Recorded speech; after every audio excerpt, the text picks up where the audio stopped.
If you don't have enough money saved for your retirement, like me and millions of other people, you're not alone.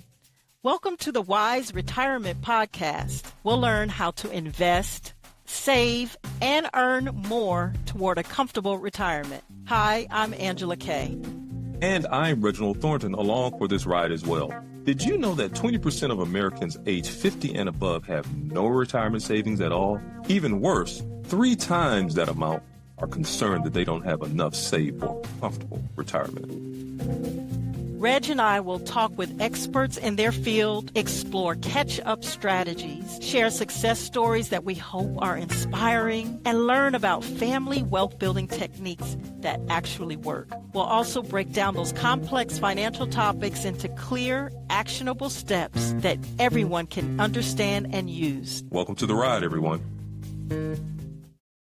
Hi, everyone. Thank you for joining us today. Welcome to another episode of the Wise Retirement Podcast. I'm Angela Kay. And I'm Reginald Thornton. We're your hosts here, traveling with you along on this journey. So if you're drowning in debt while your retirement clock keeps ticking, you're not alone. 78% of Americans are over 50 struggle with debt that's sabotaging their retirement dreams. Many think it's impossible to build savings while paying down your debt. But what if you could do both? What if small 1% changes could transform your financial future? Our special guest has helped hundreds of clients escape this exact trap, starting small while building up their retirement savings. Stay tuned to discover the strategic 3-step system that could rescue your retirement, even if you're starting from zero. That's right. Welcome back to our second episode with Melissa, catching up on your retirement savings. All right. Last week, we talked about 1, completing a financial assessment, understanding where our money is. Step 2, we talked about eliminating unnecessary expenses, such as subscriptions, cutting back or eliminating them altogether, but finding those expenses to eliminate. And then in step 3, we talked about creating a realistic purpose spending plan. I don't call it a budget. That's just me, but we call it a purpose spending plan. And I hope you found time to at least start or complete those steps from last week. This week, we'll go over the next 3 steps to rescue your retirement. As Reg mentioned, you'll learn how to assess and eliminate debt strategically this time, maybe discover what the 1% monthly contribution increase strategy is and how it's transformed many clients of Melissa's. And finally, how to master the baby steps to creating an emergency fund that provides immediate financial security while building our wealth. These are not complex theories. They're real, practical, proven strategies that we can implement this weekend. Yep. And I know we did talk about this a bit last week, but what would you suggest is the best way? I know there are a number of different ways, but what would you suggest is the best way to assess your debt? Well, one of the best ways to assess anything, whether you want to list your debt or you want to find, money you really have to map it out. And I use spreadsheets. I know there are a ton of budgeting tools out there. And so, if someone's using that to help them with debt management or things of that nature, fantastic. I stay away personally from budgeting tools for 2 reasons. First of all, and this all ties in with debt. Now, first of all, you don't own that tool, so it could go away, or they might start charging you, or whatever it is. And the other thing that I like to mention, because the second I say the word spreadsheet, people are like, oh, they run the other way, or like budget. Everyone has their trigger words, but just to sort of change, again, so much of we talk about is mindset. If you think about it this way, I always tell people run your life like a business. And if you think about a business, businesses know where all their money's going. They don't just hand out, credit cards and just say, well, whatever we need to do, we'll do. So they know where all that money is going. They have it mapped out on whatever software it is or a spreadsheet or something of that nature. And if they are, plenty of businesses have debt. And if they are looking at that debt, the first place they're going to look is, what is the interest that I'm paying on that debt? How do I start to get rid of that? And so that whole financial picture really ties together, kind of helps you see what is going on present day and it also helps you forecast what is coming. One of the things that we didn't, involved with doing a sheet is that sometimes we have annual subscriptions or things that, annual charges, things that come once a year. And those can often be the biggest shockers, even though we signed up for them. I know, for example, that American Express is so lovely to have my annual fee come in December every year, right at Right. Christmas. Right. So, but like I said, if you have a sheet and you know everything that's coming, then you can kind of map that out and at least plan ahead for it. So I hope that answers some of your Yeah, questions. no, that is funny you say America because it's so true. Yes. Yeah, every time it's, what did I buy? It's the annual fee. Yep. Yes. Wow. You gotta know all of those expenses, even those annual renewal fees are You do. The privilege to have. very true. Absolutely. And it's good to break, you can play around with that too if you're budgeting and maybe break those up monthly. If if you're doing like your expense sheet, I would say if you have an annual expense, that's, whatever it is, break it up into monthly charges and just put it in there and you can kind of put away for it. It's almost like there's so many parallels with our real life and running a business that, that's like what a seasonal business would do. Someone that makes more money in like the summer and then not as much in the winter. And that also can be really helpful for gig workers, people who have, who are trying to figure out, which is more and more common now, right? People trying to figure out, how do I budget when my income is not the same every month? So that can be helpful. That's so true. And then you have, teachers, I'm sure a similar situation where they, work 9 months out of the year and off 3 months. So they need to get gig work to supplement their income. Yep. But I never Yeah. thought of it as a business, treating my life Yeah, as a business. that's a good point. That's a different way of looking at it. And then if It I is. were treating my life like a business, I would certainly do things a lot differently, I think. There you go. And then all of a sudden the word budget it's not about restricting, right? It just sort Right. of changes how you think about it. A business has to have a budget. And don't forget too, people, the budget is yours. So it doesn't mean that once you set a budget that you're not allowed to go over it. I mean, no, it's just you and you or you and your family that's Right. setting it. So I think it's just the word that scares people. Again, kind of like what we were talking about with credit card debt. You kind of have to follow what makes sense to you. And we all see things differently. And it's really about just trying to give people success as much as possible in their financial life. I think if we maybe too tied our budget or spending plan to a goal, or the purpose of me cutting back is because I want to enjoy my retirement. So this is giving me the why as to why I'm kind of going through some growing pains or a little bit of cutback, because my goal is to retire comfortably. So yeah, I might take that hit now to have a comfortable retirement later. Absolutely. And one of the hardest things is that we talked before about the last episode about how do we get here? How do we get here when we're over 50 and all of a sudden it's like, wow, what happened to the last 30 years of my professional life and how am I here?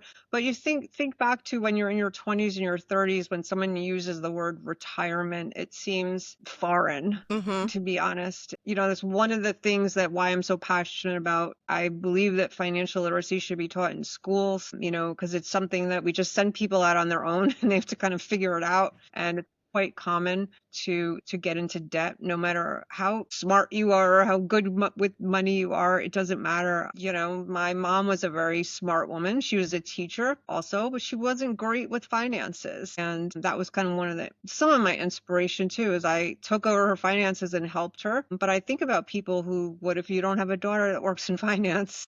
And Right. what do you do? We don't emphasize that enough about really teaching people from a young age about how to manage money. Oh my God, that is so true. We need financial literacy in schools from elementary all the way up, right? And if we don't have a friend or a family member in finance, Mm, most people are in trouble, but we can get out of that and turn things around. And absolutely. let's talk about step 2, which is maximizing our retirement account contributions. Can you share a little bit, Melissa, about how we can maximize those? What are some strategies? And people over 50 can probably put more money in. Yeah, absolutely. I mean, and so I'll try to speak to, because I know, again, everyone's situation is different depending, you may or may not have a plan at your job. So I could kind of speak to both parts of that. Because everything is tied together for me, I feel like I just want to say that if you do not have an emergency fund, that's where you want to start. That if I had,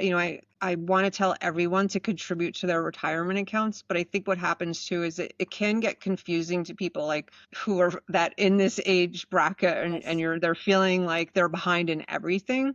Where do I start? What do I do if I don't have an emergency fund? I don't know where to start. What's more important? So as much as I hate to say don't contribute to your retirement fund, if you don't have an emergency fund, that is the place to start, because facing an emergency, it's going to end you up in debt, and then that ends up with credit cards, and that's kind of, that domino effect that you end up so that's kind of step number one. Number two, as far as retirement accounts go, yes, if you have a plan in your workplace, I really encourage people to max out on those contributions, especially if you're getting company match. I mean, company match, free money, and that's great. But I also know that a lot of people out there don't have a company plan, and I think it's quite common that if people don't have a company plan, or they are, like we talked about, gig workers, or people who are freelancing, they just think, well, I can't do anything for retirement. But yes, you absolutely can. That's why they have IRA accounts. You can contribute to a brokerage account. IRA accounts, especially if you have nothing and you're looking for a good place to start. There are contribution limits every year. Those are set by the IRS, and you can, look up what those are. We're in 2025 now, and, they do give you an extra $1,000 if you are over 50. So you can contribute up to $8,000 a year to get that tax break for a traditional IRA. And, or likewise, there's two types. I don't want to get too in the weeds or, put people to sleep here, but there's just traditional and Roth just means everyone gets confused about this. So I'll say it this way. No matter what, you have to pay taxes. And so you're either paying them now or you're paying them later. Yeah, and that's the only thing that you need to know about these retirement accounts, because people got really confused on like, what is this lingo and what is a Roth and all that. So I would just say that, just remember that you're never going to get away with not paying taxes. So you just have to and that's a personal decision. You just have to decide if you want to, put that money away and get the tax break on an IRA. That's traditional. If you would rather just be done with it now and when you need to take it later on, not have to pay taxes, then you would just contribute with post-tax money. But there are, and there are a million types of different retirement accounts, but there's kind of something out there for everyone, I would say, even if you don't have a company plan to start. Okay, that was good. I wrote down IRA, Roth IRA, or traditional Roth, or open up a brokerage account, which is investing in, I believe, the stock market, right? Well, you can invest, there are so many different, most of the major wirehouses, I'll call them, because I don't want to, mention anyone specific. I don't have any alliance or preference for either. But there's plenty of places where you can open up a, they call like a self-directed account, and you just can put it on autopilot. Essentially, they have what they call, target date accounts. So you can give an approximation, let's say, and just say, well, here's my money. I'm going to retire at 70. Invest accordingly, essentially. And it'll do it for you. It'll do a combination of, it doesn't have to be all stocks. It's going to be a mix of stocks and bonds. But I would say people get so worried about how I'm a big believer in autopilot and not trying to mastermind everything. There's plenty of great services out there that'll do that for you.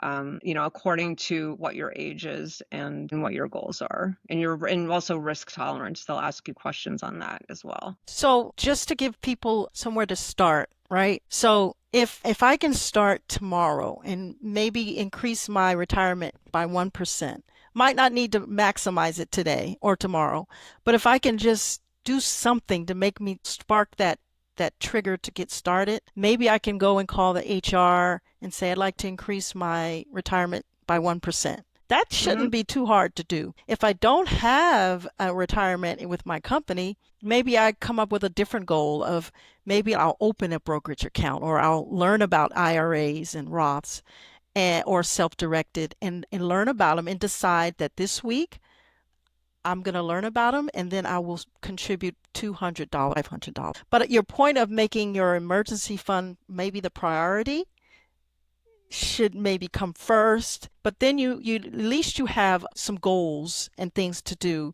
instead of not doing anything for the next 10 years, right? So hopefully this sparks our listeners' interest. Yeah, absolutely. It depends on, I try to give very generic and widespread advice because it depends on everyone's situation. But if you are, let's say you're in a position where, okay, maybe you're over 50 and you're very behind in where you feel that you should be, but now you have a good job with income coming in and you don't have either. If you can build both of them at the same time, you can put a little in the emergency fund, put a little in the retirement account, and try something like that. The great thing, they're both used for very different purposes, and that's what's just important to understand, is that it doesn't mean that when you put your money into a retirement account, I mean, of course the money is yours for whatever you want to do with it, but you're going to be paying, depending on the account, a penalty if you withdraw too early, taxes upon withdrawal, things of that nature. So I feel like psychologically, when money goes into a retirement account, it feels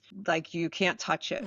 It's yours, and of course you can, even with penalties and taxes, but it's not recommended. But it really takes it out of your periphery and it's just gone. Likewise, though, having an emergency fund is so important because that's what when people talk about liquidity, that's being able to just pull that money out without a penalty, without taxes, because something happened. It's literally why it's called an emergency fund and if you have not faced an emergency in your life, I'm sorry to tell you, you will at some point. Happen. And it could be anything from, very common to see repairs that are not covered by insurance, whether it's car, home, whatnot. Things are just unexpected. So it is important to build that emergency fund to a decent amount, if possible, before putting it away in something that will be a vehicle that if you need to pull it out of that, it's taxed or penalized. So, I actually have a follow-up to that question, not the emergency fund question, but the piece about your retirement accounts. What do you think is the fastest way to grow a retirement account? No, I know we all don't have the same amount of money to invest. But let's say I have $1,000 to start off. And I don't have it's easy for me, as Ann said, to, log onto my Fidelity account and increase my contribution. But if I have $1,000 and I want to grow it as fast as legally possible, what steps would you suggest? Well, some of that will depend on your age, and risk tolerance is a term that's sort of thrown around. But I'll speak to that because it is important. Depends on who you ask, of course. I am a believer in the stock market. I am a believer that overall stock markets tend to outperform having money in, for example, a savings account or something that, doesn't pay as much interest. That being said, and it's a great time, especially to be discussing this, is because we're just coming out of what was, what has been a pretty scary roller coaster ride. When I say coming out of, I mean, I'm not saying it's never over. Right. It's always volatile, but there was a period of time there where I was talking to a lot of people who were freaking out, and understandable. So you can imagine that you're starting on this, especially for people that are just starting, and you finally get them over that hump to say, okay, I'm going to take that $1,000 that I have and I'm going to put it into a brokerage account. Just like you guys said, imagine if we're filming this right before all the news on the tariffs hit. And then they're watching that $1,000 be cut in half, and they're going, what are they telling me on this? What is Melissa saying? Thanks a lot. Correct. Right. I always have to remind people that easier said than done, but I'm invested in the stock market myself, so I put my money where my mouth is. It is paper losses. I know it's something that you have to remind yourself. You didn't lose the money unless you sell it, unless you get out. So And I think that the recent journey that a lot of people's brokerage accounts or retirement accounts have taken kind of show you that when advisors and portfolio managers across the country are saying, hang tight, stay the course, things of that nature, and it makes you want to tear your hair out. But now we have the luxury of some hindsight. And as it turns Mm, out, they were right. right, right. You don't want to pull your money out at the worst time because then you're locking in those losses. And so, over longer periods of time, I do believe that the stock market has the potential for probably the greatest upside that you'll have. Now, that being said, to go back to your question, it depends on your age. I'm not going to say that to someone who's 75 or 80 years old. So your time horizon matters. That's number one. And also your risk tolerance matters. There are questionnaires that online brokerage accounts or maybe even your bank have, that it's important to measure what is your personal risk tolerance? How much can you handle? Because I could tell you to put that $1,000 into the stock market, but if you are going to get so stressed out that you're going to end up with a health issue that you can't tolerate those kinds of fluctuations, then it's not worth it. Then you do have to sacrifice a little bit of that potential return just for some peace of mind. So that's what risk tolerance. That's why any advisor will ask you to fill out some kind of risk tolerance questionnaire, because that is important. That gets factored in. Okay, so now we have that. So let's go back to the emergency fund question. Yeah. How do we go about building this based on, our lifestyles? We're buying our lattes every day, or we're, going to Jenny's for ice cream, whatever it is. How do we begin to say, okay, we need to build this emergency fund up? What should we do to start that process? I think that all goes back to kind of doing your own expense analysis, like we talked about before, because I will tell you that it's very tempting to just want to enjoy our life, even especially if you're living on a very tight budget and you don't really get to do much, and you're like, I need to have that latte, I need to Right. watch my streaming, whatever it is, but nothing wakes you up to reality more than an emergency, and that can come in any form of, it can be, like I said, something that's not covered by homeowners insurance, or it could be a job loss, or whatever the case may be. And so we talked a little bit about this before, about I think really sitting down and mapping out, writing down, where is all my money going? Because so many times people think that the first place we're going to pull money from are the non-essential expenses, like lattes, things of that nature. And that's not necessarily true. We can pull money from sitting down to call our carriers, call our, maybe even grocery shopping somewhere else, or maybe even just being more conscious of, I'll tell you, I did this with my mom years ago, and she said, I don't understand, where does all the money go? I'm not even doing anything. So I said, all right, well, let's sit down. And so I took her credit card bills and I kind of plugged everything into a sheet. And she didn't realize that she was spending, I'm going to say, about $500 a month at a very well-known makeup store. And yeah, Wow.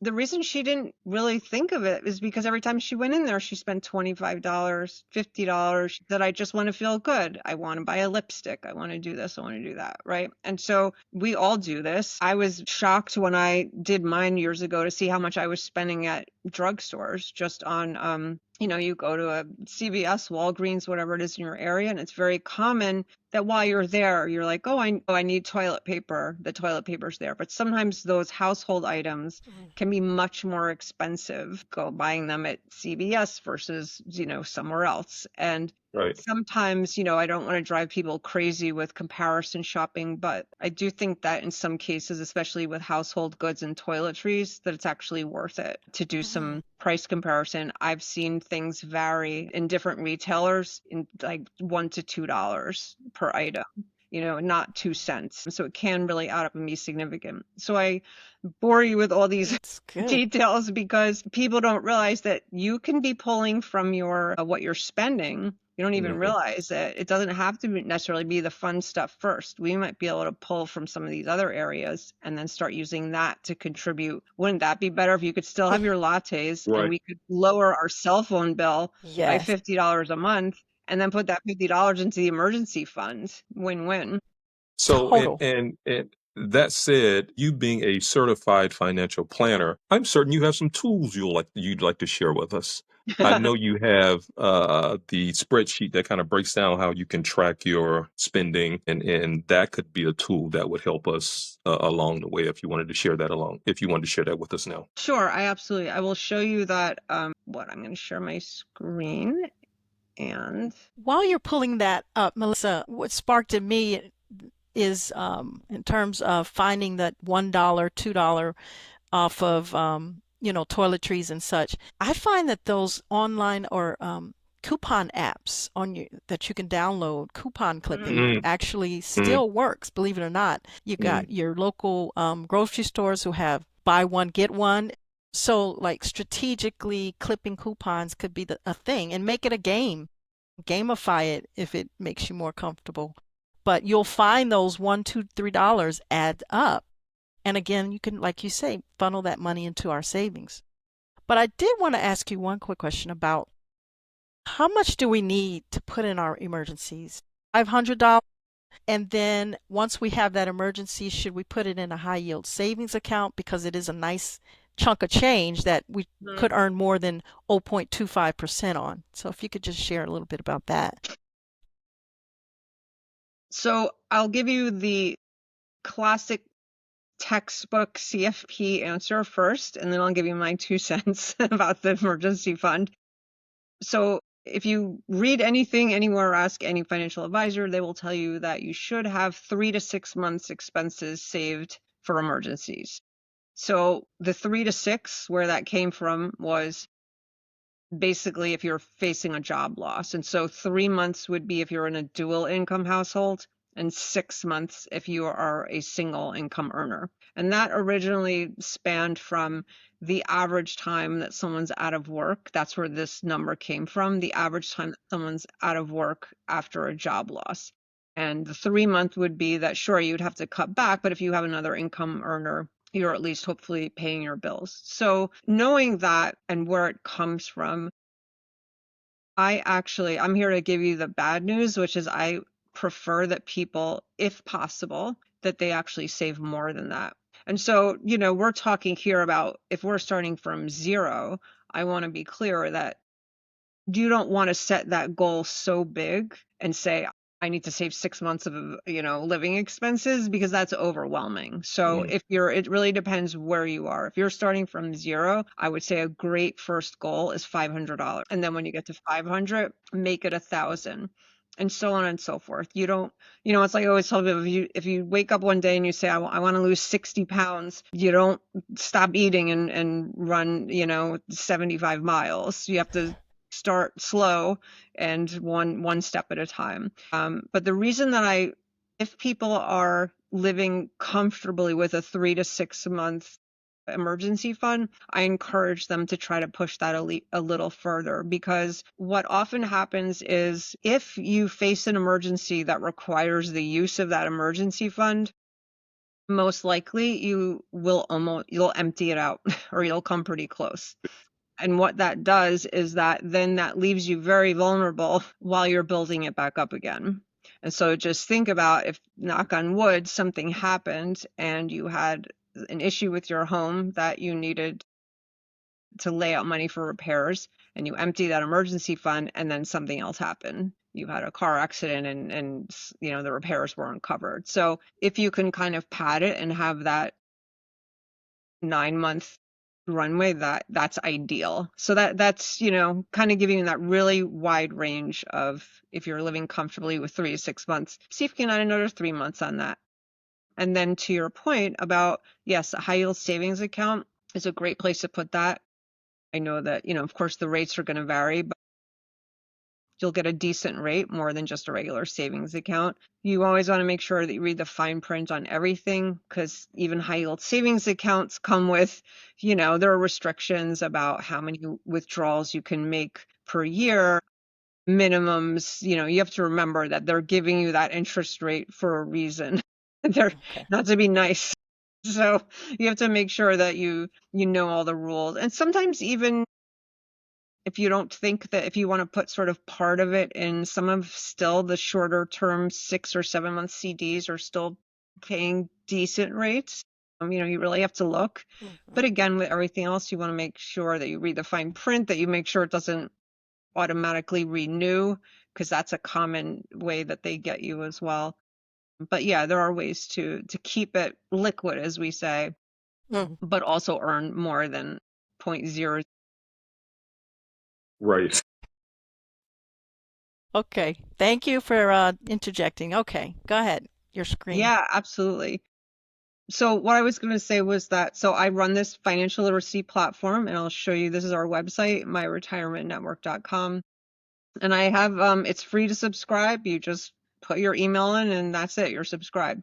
You'll get a welcome email with a password to this section, and you can download this sheet that I'm about to show you right here. So this is going to scare some people, and I understand that, but this is something that I do.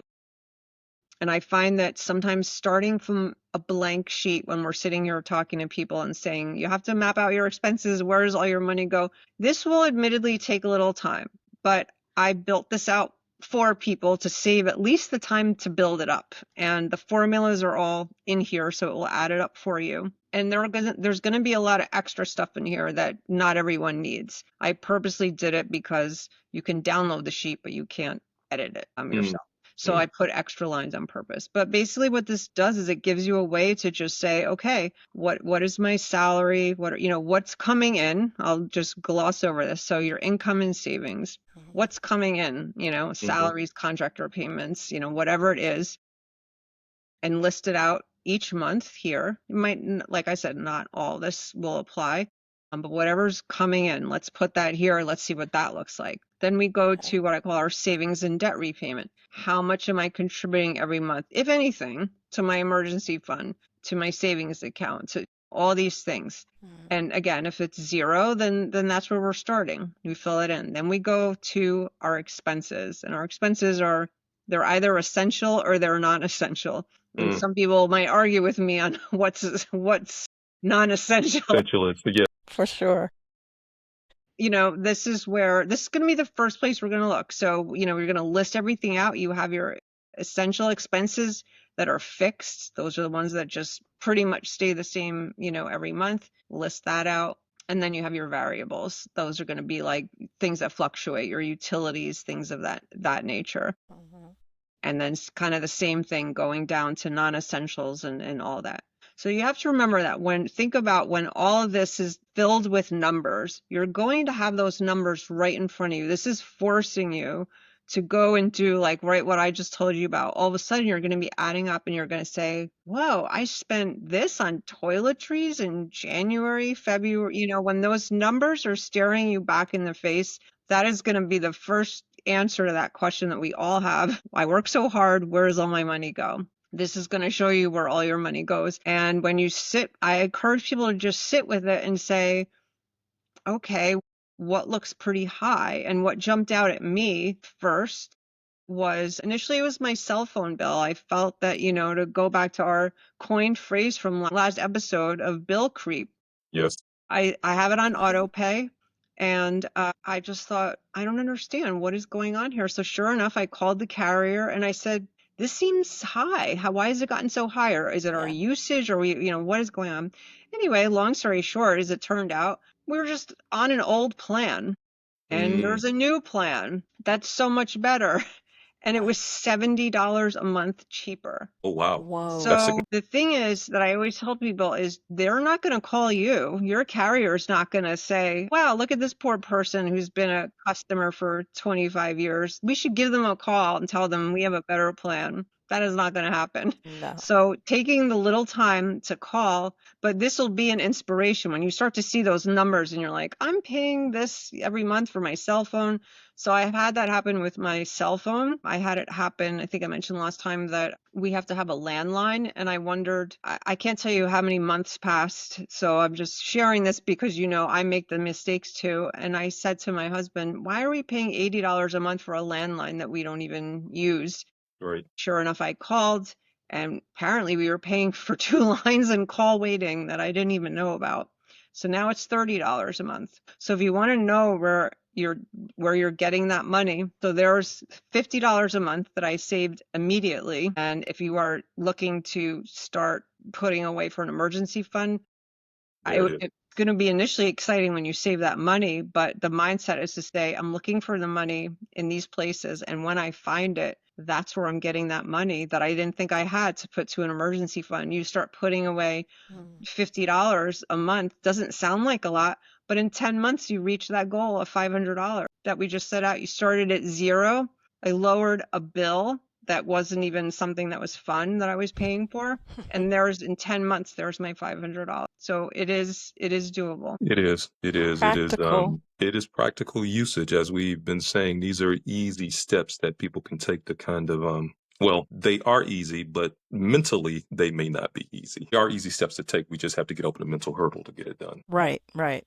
That's right. So while the road ahead may require some very difficult choices that we all No must latte. make every day, just lattes a couple of times, the financial security and peace of mind that you'll gain are well worth the effort of proving that with the right strategy and consistent action, it's never too late to create the retirement you deserve. Indeed. So let's recap here. We need to take a strategic approach to tackling our debt. We need to work towards putting more money in our retirement, and we need to make an effort to cut expenses so we can have that money to put in towards our retirement. And we can download the lovely sheet that Melissa provided for us, and it will break it all down for us pretty easy. So hopefully we will do that. I know I'm going to do it because I definitely need it.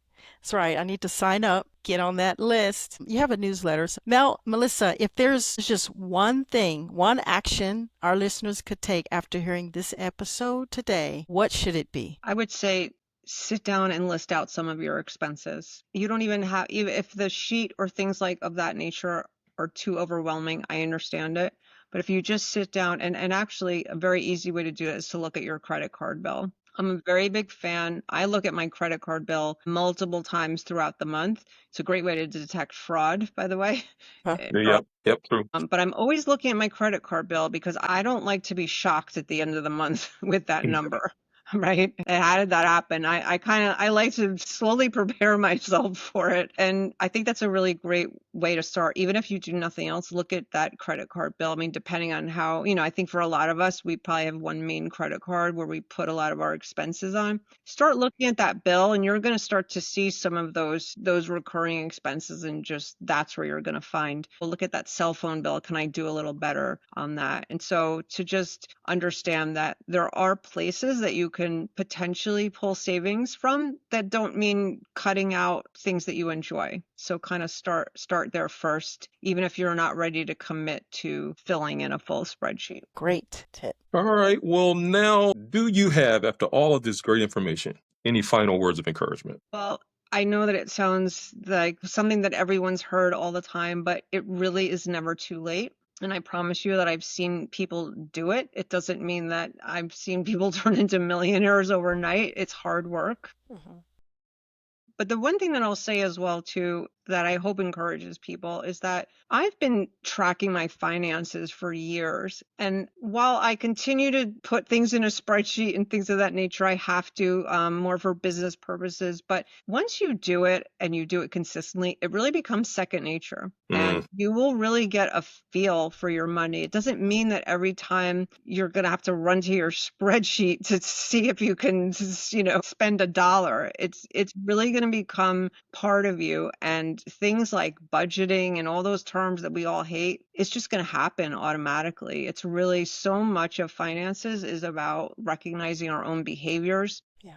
And training them, and just, really getting in touch with what makes us all tick, because let's face it, it couldn't be easier to just click once and buy something that you really don't need. And we live in that world today, right, where it's so easy to rack up credit card debt. It's so easy to make an impulse purchase. So just know that really you can start small and try to make some behavioral changes. I think that everyone can probably find something in there that they could cut back on, and it doesn't necessarily have to be something that you enjoy. That's huge. Thank you. Finally, Melissa, how can our community reach out and connect with you? Sure. So I will say this is that I consider myself an educator first. The only way that I can talk to as many people as I do and try to educate is I'm not taking on individual clients. So I just want to be kind of disclaimer on that. It also, I feel like, allows me to give out this great advice and not seem like I have an angle. So I'm not looking for clients. If you visit the website at myretirementnetwork.com, everything is always free. You can subscribe there. That is where in your welcome email, you will get your password for that subscriber section I showed. And there's a couple of great tools in there as well. And of course, if you have any specific questions, you can always reply to that email. And if you had a question or a comment about something, to get in touch with me, absolutely. But we don't give financial advice or things like that over email. So I just want to. Well, that sounds great. Thank you. That brings us to the end of today's episode. Melissa, thank you for sharing your insights, invaluable insights today. Indeed. Our community will appreciate, I'm sure, what they've learned today, took away today. Indeed. It was my pleasure. Thank you for having me. I appreciate it.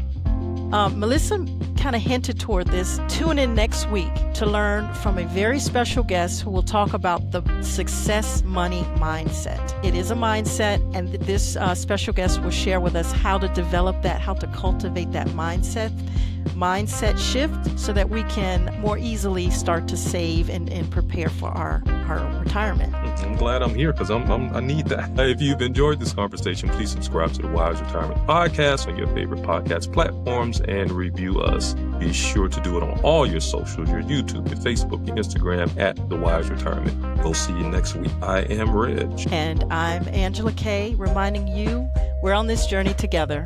Until next time, take care. Enjoy the ride.